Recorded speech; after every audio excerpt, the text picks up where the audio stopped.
એને જે ડબ્બાનો કંડક્ટર હતો એને પૂછ્યું, ભાઈ મારે આ સ્ટેશને ઉતરવું પડે એમ છે, અગત્યની મિટિંગ છે, હું શું કરું? એટલે કહ્યું, ભાઈ ત્યાં તો ટ્રેન ઊભી જ નથી રહેતી, પણ કે મારે ભૂલથી આ ગાડીમાં વાઈ ગયું છે. પણ તમે ભૂલ કરી, પણ મારે ભૂલ ન કરાય. પણ એનું કારણ એને સાચું લાગ્યું કે આ માણસને બહુ જ અગત્યનું, એટલે એને કહ્યું કે એ સ્ટેશન આવશે ને એટલે હું ડ્રાઈવરને કહી ટ્રેન ધીમી કરાવીશ, તું ઉતરી જાય. અને થોડી વાર ડબ્બામાંથી ઉતરી હેન્ડલ પકડી ડબ્બાની હારે થોડુંક આમ હાલજે, નહીતર પડી જઈશ. આપણે ટ્રેનમાંથી હાલતી ગાડી ઉતરું તો એની હારે લયમાં થોડુંક હાલવું જોઈએ, નહીતર આપણે પડી જઈએ. એટલે કે થોડોક તું ચાલજે, એટલે મારે નિયમ ભંગ ન કરવો પડે ને, તારું કામ થાય.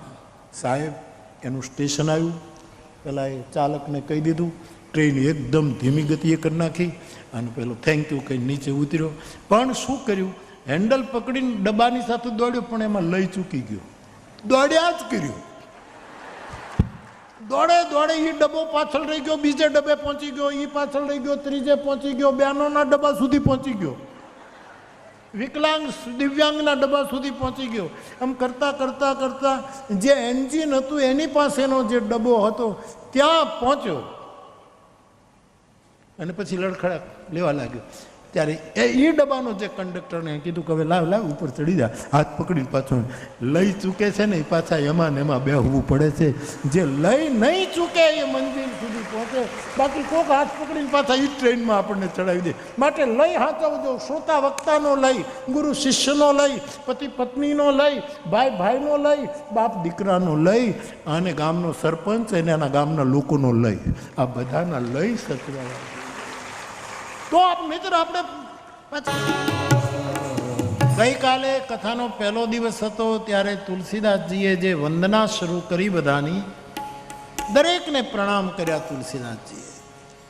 એમાં ગઈકાલે આપણે છેલ્લે હનુમાનજીની વંદના કરી કે હનુમાનજીને તુલસીદાસજીએ પ્રણામ કર્યા. અને મેં આપને વિનય પણ કર્યો કે હનુમાનજી પ્રાણબળ વધારે છે, હનુમાનજી આપણું આત્મબળ વધારે, હનુમાનજી આપણું શરીર બળ વધારે, હનુમાનજી આપણું બુદ્ધિબળ પણ વધારે. એટલે તમે જેને માનતા હો એ મુબારક, પણ સનાતન અને શાશ્વત ધર્મના આપણે સંતાનો છીએ, ત્યારે હનુમંત તત્વનો આશ્રય ખૂબ કરજો. અમારે રામાયણના વિદ્વાનોએ તો એમ કહ્યું, સાકેતવાસી બ્રહ્મલીન પંડિત રામકિંકરજી મહારાજ તો એમ કહે કે હનુમાનજી રામાયણના 5 વ્યક્તિના પ્રાણ બચાવ્યા છે. હનુમાનજી રામાયણના 5 પ્રાણ જે છે એને હનુમાને બચાવ્યા. તો હનુમાનજી મને તમને પ્રાણબળ વધારશે. 14 વર્ષ પૂરા થાય અને ભરતજી પ્રાણ છોડવાની તૈયારી કે હજી રામ આવ્યા નહીં, એમાં હનુમાનજી આવી અને ભરતના પ્રાણને બચાવી લીધા. માટે હનુમાનજી પ્રાણ રક્ષક બન્યા. એવા 5 પ્રાણ પંડિતજી મહારાજના વિચારો છે.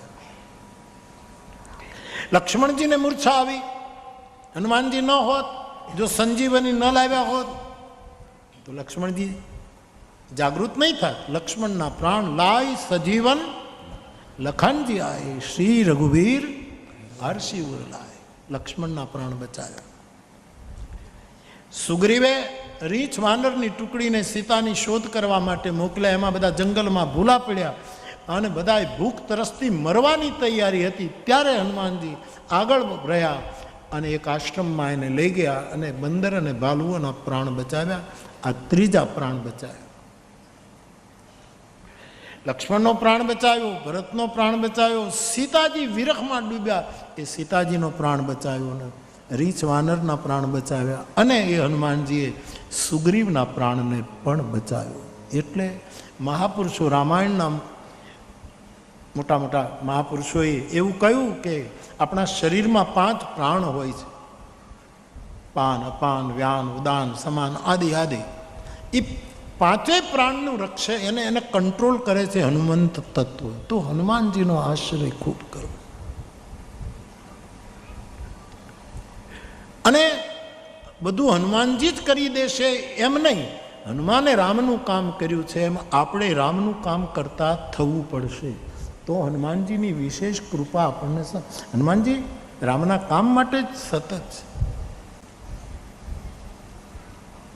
એક માણસ શનિવારે હનુમાનજીને તેલ ચડાવે, સિંદૂર ચડાવે અને હનુમાનજીની પાસે હનુમાન ચાલીસા ન બોલે, કાંઈ ન બોલે, બસ એક જ માંગણી કરે કે 10 લાખની લોટરી લગાડી દો. 10 લાખની લોટરી. એનું એક જ વ્રત. શનિવાર આવ્યો નથી, તેલની ટબુડી લઈને ગયો નથી, અને માંગણી એક જ, લોટરી લગાડી દો. 3 મહિનાથી દર શનિવારે જઈ હનુમાનજીને તેલ ચડાવે, સિંદૂર ચડાવે અને હાથ જોડીને ઊભો રહે, 10 લાખની લોટરી લગાડો. 3 મહિના પછીનો જે શનિવાર આવ્યો સાહેબને વળી પાછો એણે એ જ વાત કરી. એમાં હનુમાનજીને ગુસ્સો આવ્યો, મૂર્તિમાંથી હાથ બહાર કાઢીને 2 લાફા માર્યા.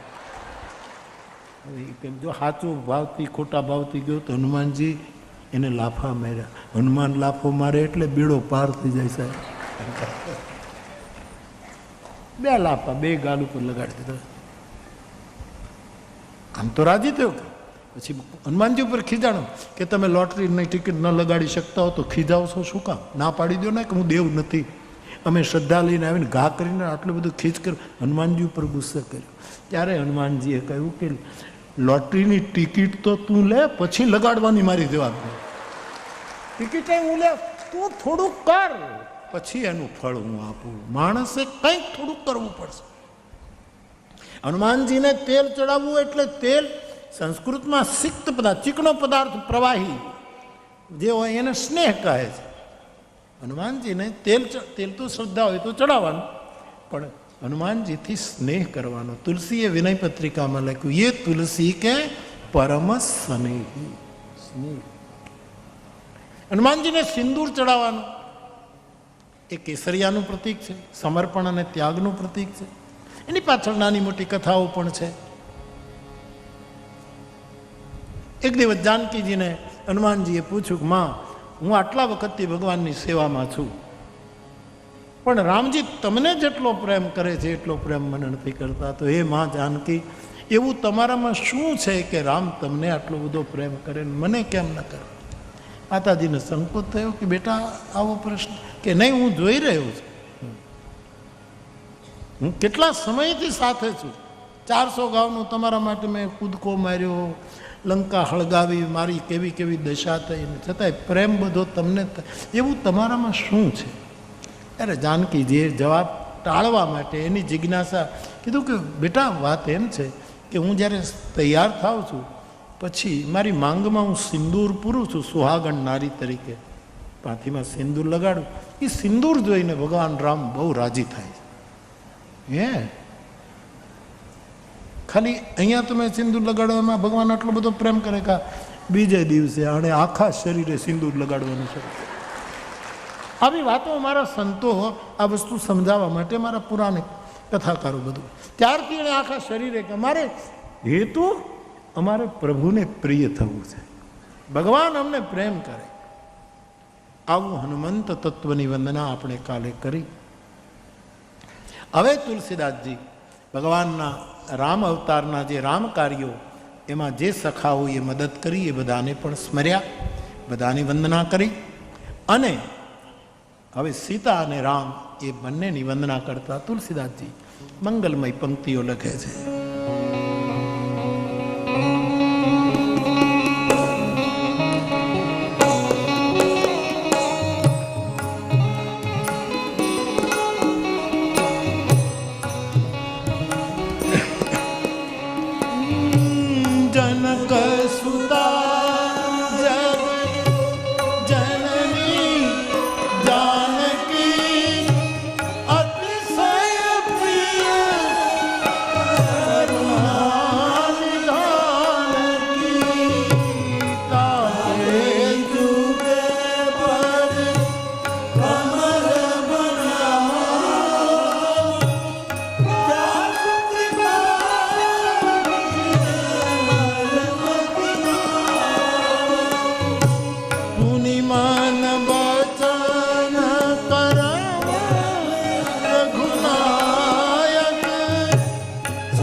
પિતાજીની વંદના કરે છે. પાત્ર પરિચય અને પાત્ર પ્રણામ બંને સાથે ચાલે છે આ વંદના પ્રકરણમાં, ક્રમમાં ટૂંકમાં કહી રહ્યો છું.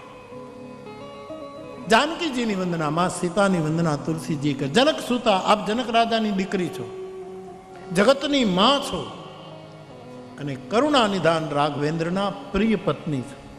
હું આપના ચરણને પ્રણામ કરું છું. જે આપની કૃપા થાય, આપના ચરણને વિનવું છું કે મને બુદ્ધિ તો પરમાત્માએ આપી છે, મારી પાસે બુદ્ધિ તો છે, પણ બુદ્ધિ નિર્મળ નથી. આપ કૃપા કરો કે મારી બુદ્ધિને શુદ્ધ કરો, આવી માંગણી કરી છે. મારી બુદ્ધિ જો શુદ્ધ હશે તો હું રામ સુધી પહોંચી શકું. બાળક ગંદુ હોય એને માં જ પહેલાં સ્વચ્છ કરે, પછી બાપના ખોળામાં મૂકે. એમ માની પાસે આપણી આખી સંસ્કૃતિ જ માતૃદેવો ભવ છે. આપણે પહેલાં માતાને જ, માતૃશક્તિને જ પહેલાં આપણે પ્રણામ કરીએ. તુલસીદાસજીએ આ ક્રમને બહુ જ વિશેષ રૂપે સાચવ્યો છે. મારે જે લોકો રામચરિત માનસને બરાબર જાણ્યા નથી, માણ્યો નથી, એવા લોકો જ કહે કે તુલસીના ગ્રંથમાં નારી નિંદા થઈ છે. પણ તમે વિચાર તો કરો કે સૌથી પહેલાં તુલસીદાસજી વાણી દેવીની વંદના કરે છે. માતૃદેવો ભવ, ભવાની શંકરો, માં ભવાનીની પહેલી વંદના. સીતારામ ગુણગ્રામ, સીતાની પહેલી વંદના. અહીંયા પણ ચોપાઈમાં પહેલી જાનકીજીની વંદના. જે લોકોને સનાતન ધર્મના આ ત્રિભુવનીય ગ્રંથની આલોચના જ કરવી છે, એ લોકો કે નારીનું આમ છે. અરે રામાયણ, મેં ગઈ કથામાં કહ્યું કે કોઈ બેન હોય, શાલીન કુટુંબની દીકરી છે માનો, તમારા મનમાં એના તરફ ખૂબ સદભાવ છે. તમને એમ થાય કે આના શરીર ઉપર, આના ગળામાં સોનાનો ચેઇન નથી, આના કાનમાં બુટી નથી, આના હાથમાં કંગણ નથી. તમને એવો ભાવ જાગે અને બહુ શુદ્ધ ભાવથી, અને તમે સોનાના એને દાગીના લઈને, તું મારી દીકરી છો બેટા, લે આ દાગીના પહેર. એ દીકરીને તમે સોનાના ઘરેણા આપો તો એ દીકરીની તમે નિંદા કરી કહેવાય કે એનું સન્માન કર્યું કહેવાય? શું કર્યું કહેવાય? ઘરેણા આપે તો એ દીકરીનું સન્માન કર્યું ને આપણે, એનું એના સૌંદર્યમાં વધારો કર્યો. તુલસીદાસજી એમ કહે છે કે મુક્તિરૂપી જો સ્ત્રી છે એનો રામાયણ શ્રૃંગાર કરે છે, તો સ્ત્રીને રામકથા શ્રૃંગાર કરે છે. એની સુભગ શ્રૃંગાર મુક્તિ જુબતી કી આરતી શ્રી રામાયણ. મુક્તિ એક નારી છે, એને રામાયણની ચોપાઈઓ શણગારે છે, મુક્તિને તૈયાર કરે છે. તો નારી નિંદા જે કંઈ સંદર્ભમાં અમુક પંક્તિઓ લોકોએ આવું વારંવાર મારે ખુલાસો કરવો પડે છે એટલા માટે કે લોકોને ખબર નથી ને ગેરસમજ ફેલાવે છે. નારીની નિંદા કરીને તુલસી તો સનાતન ધર્મના ધર્મ ભ્રષ્ટ એવું તો એક પુસ્તક છપાયેલું વર્ષો પહેલાં, હા, તુલસીદાસજીના માટે ધર્મ ભ્રષ્ટ. ધર્મ શું એનું હેડિંગ હતું, એ કંઈક ટાઇટલ હતું, એવું કર્યું. પછી એમાં પાછું મને નાખ્યો થોડોક, એવું કર્યું. મોટા માણસોને પગલે હાલી એટલે સહન તો કરવું જ પડે સાહેબ, એવું થાય. તો માં જાનકીની પહેલી વંદના કરી. જનક સુતા જગ જનની જાનકી અતિશય પ્રિય કરુણા નિધાન કી. માને પ્રણામ કર્યા. આપ મારી બુદ્ધિને નિર્મલ કરો. તમે જો યજ્ઞ કરો ને તો 4 વસ્તુ પવિત્ર થાય. ચૂલામાં ઈંધણ નાખીને રોટલા કરો, યજ્ઞ છે, મેં હમણાં કીધું તેમ. બીજું, યજ્ઞ કરવાથી 4 વસ્તુ બહુ ચોખ્ખી થઈ જાય. આ કરવા જેવું.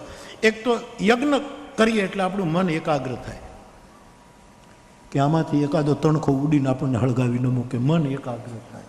જાગતા જ રહેવું પડે, સંભાળીને જ રહેવું પડે, સંભાળી મન એકાગ્ર થાય યજ્ઞ કરવાથી. બુદ્ધિ શુદ્ધ થાય એ તો ગીતામાં લખ્યું છે. યજ્ઞદાન તપઃ કર્મ કહીને એ બુદ્ધિમાનોની બુદ્ધિને વારંવાર પવિત્ર કરે છે, તો બુદ્ધિ પણ પવિત્ર થાય, મન એકાગ્ર થાય યજ્ઞથી. બુદ્ધિ પવિત્ર થાય, ચિત્તની શુદ્ધિ થાય. યજ્ઞ કરે એની ચિત્ત શુદ્ધિ થાય. અને સ્વાહા ઇદમ અગ્નયે નમઃ, સ્વાહા સ્વાહા કરો એટલે આપણો અહંકાર ઓછો થઈ જાય કે આ મારું કાંઈ નથી, આ બધું તારું જ છે, મારે તને આપવાનું છે. એટલે જે માણસ યજ્ઞ કરશે, યજ્ઞ એટલે મંત્ર લઈને, એવું હું તમને સલાહ, મેં તમારી પાસે હમણાં જે યજ્ઞોની વાત કરી શરૂઆત, એવો કોઈ પણ યજ્ઞ કરો તો મન સ્થિર થાય. ધીરે ધીરે સમય લાગે. ગ્રેજ્યુએટ થવામાં જો 4 વર્ષ લાગતા હોય, ઇન્સ્ટન્ટ ન થાય બધું, થોડોક સમય તો લાગે. અને આપણે એટલી બધી ઉતાવળે શું છે? લોકલ ટ્રેનમાં બેહો, મુંબઈ ફાસ્ટ ટ્રેનમાં જઈને કરશો શું? લોકલ ટ્રેનમાં જાઓ ધીરે ધીરે. એટલે એ ગાડીમાં જવું જોઈએ, પણ આ તો હું કહું, ઘણા લોકોને બહુ બધે ફાસ્ટ જ જાઉં, પણ કરીશ તું શું? એક બેન રીંગણા વેચતી હતી રેલવે સ્ટેશનમાં, એક ભાઈ ગયો, પૈસાવાળો હતો, એણે એ બેનને કીધું, બેન આ રીંગણા કેટલા, કિલોના કેટલા? કે 10 રૂપિયા. અને કીધું કે તારે બાળ બચ્ચા? તો મારે 2 બાળકો છે, ઘરે છે, પતિ ખેતી કરવા ગયો છે, અને હું આ રીંગણા વેચું, આના ઉપર અમારું ચાલે છે. પહેલાં દયા આવી, પૈસાવાળો હતો, એણે કીધું કે કેટલા કિલો? કે 10-15 કિલો છે.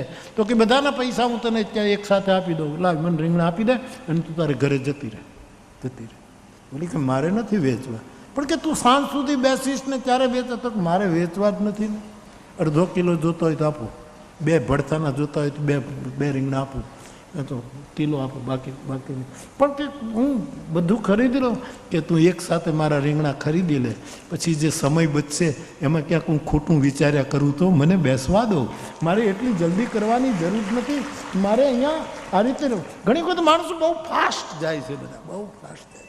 આ ચાઇનાવાળાએ તો જે ટ્રેન કાઢી છે, 600 કલાકના 600 કિલોમીટરે જાય, 700-800 કિલોમીટર જાય ટ્રેન. ગાંડા થઈ જવાય સાહેબ.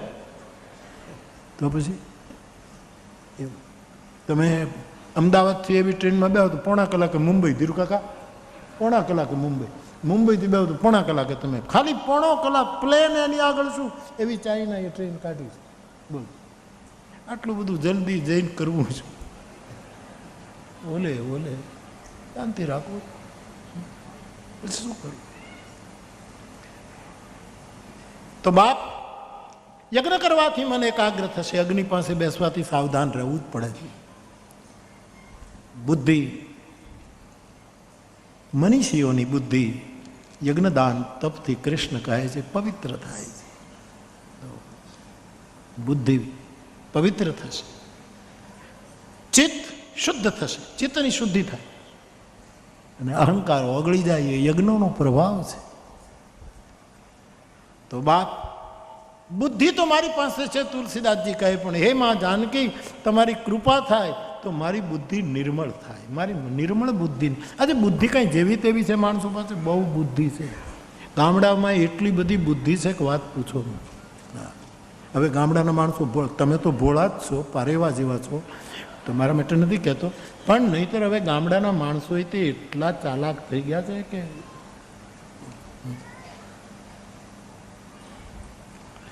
એક માણસે નોટ છાપવાનું કારખાનું કર્યું. નોટ છાપે, જાલી નોટ. એને કે ગામડામાં આપણે હવે નોટો છાપીને એનું ઘણું હાલ્યું, પણ પછી એક વખત એણે ભૂલમાં બીબું ખોટું આંકડો ખોટો લખાઈ ગયો. એણે 15 રૂપિયાની નોટ છાપી નાખી. 15ની નોટ તો રિઝર્વ બેન્કે છાપી જ નથી. 10 રૂપિયાની છે, 20ની છે, 50ની છે, 100ની છે, અને પછી 200 રૂપિયાની છે, અને પછી 1000ની છે. નહીં, 200 અટકી ગઈ, બસ 500ની છે. ઠીક છે, આપણને ખબર નહીં ને, આપણે બીજાના જ વાપરવાના, એટલે આમાં બહુ ધ્યાન ન આપ્યું. આ જગુભાઈ આપે એ આપણે વાપર્યા કરીએ, બાકી આમાં આપણે કાંઈ ધ્યાન નહીં. રાજેન્દ્ર બાબુને કોઈ, અરે કયા સાધુને પૂછ્યું રાજેન્દ્ર બાબુએ કે સંતની વ્યાખ્યા શું? કે કમાઈ બીજા કરે અને સદભાવથી વિવેકથી વાપરે એનું નામ સાધુ. કમાય જગુભાઈ અને વાપરવાનું કામ અમારે, એવું સાધુની વ્યાખ્યા રમૂજમાં રાજેન્દ્ર પ્રસાદ સાહેબ પાસે કરેલી. તો સાહેબ એણે ભૂલમાં શું કર્યું, 15